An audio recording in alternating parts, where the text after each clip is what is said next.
ఒరిస్సాలోని పూరి జగన్నాథ్ ఆలయం కోసం రోజుకి మిస్టరీ బయటపడుతుంది.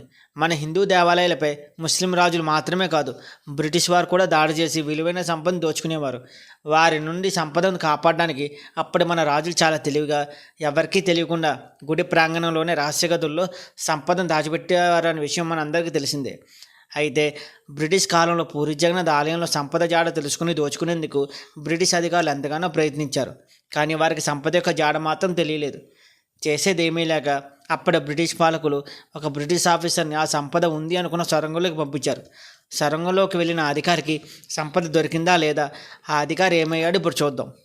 ఒరిస్సాలోని పూరి జగన్నాథ్ ఆలయంలో ఏముంది అనేది దేశవ్యాప్తంగా జరుగుతున్న చర్చ. ఇప్పటి వరకు రహస్య గదుల్లో ఏముంది, సంపద ఉంటే అది ఎంత ఉంది అనే విషయం ఇప్పటికీ అంతుతేలని విషయం.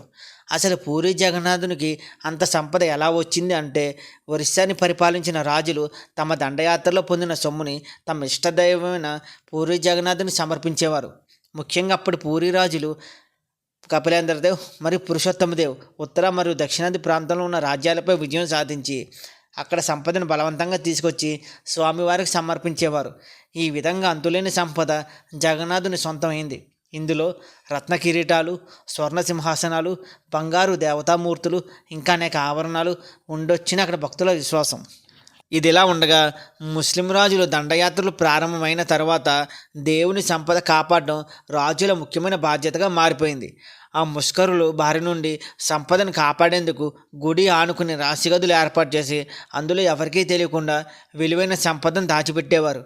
కేవలం స్వామివారి అలంకరణ కోసం అవసరమైన సంపద మాత్రమే బయట ఉంచేవారు. ముష్కరులు మరియు బ్రిటిష్ వారు ఆ సంపదను కూడా వదిలిపెట్టలేదు. అయితే 1902వ సంవత్సరంలో అప్పటి బ్రిటిష్ అధికారులు పూరి జగన్నాథుని సంపద కోసం తెలుసుకుని ఎలాగైనా ఆ సంపదను పొందాలని విశ్వ ప్రయత్నాలు చేశారు.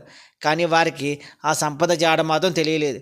దీంతో అక్కడి పూజారులను లేదా గుడి పెద్దలను బెదిరించి ఆ రహస్య సంపద కోసం ప్రయత్నించారు. కానీ ఆ పూజారులు గుడి పెద్దలు మాత్రం సంపద విషయాలు బయటకు చెప్పగా తమకేమీ తెలియదని, అసలు ఆలయంలో సంపద ఉందనే విషయం కూడా వినలేదని చెప్పి తప్పించుకున్నారు. దీంతో చేసేదేమీ లేక ఆ బ్రిటిష్ అధికారులు ఎలాగైనా సొరంగంలో ఉన్న సంపద జాడ తెలుసుకునేందుకు ఒక వ్యక్తిని సొరంగంలోనికి పంపించారు.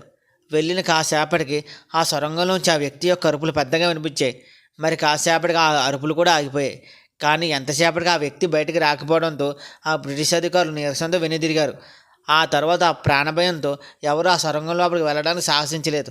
అయితే సొరంగం లోపలికి వెళ్ళిన వ్యక్తి ఏమయ్యాడు అనేది ఇప్పటికీ ఒక పెద్ద మిస్టరీగానే మిగిలిపోయింది. ఈ వీడియో మీకు నచ్చినట్లయితే లైక్ చేయండి. ఇలాంటి మరిన్ని వీడియోస్ కోసం మన ఛానల్ని సబ్స్క్రైబ్ చేయండి.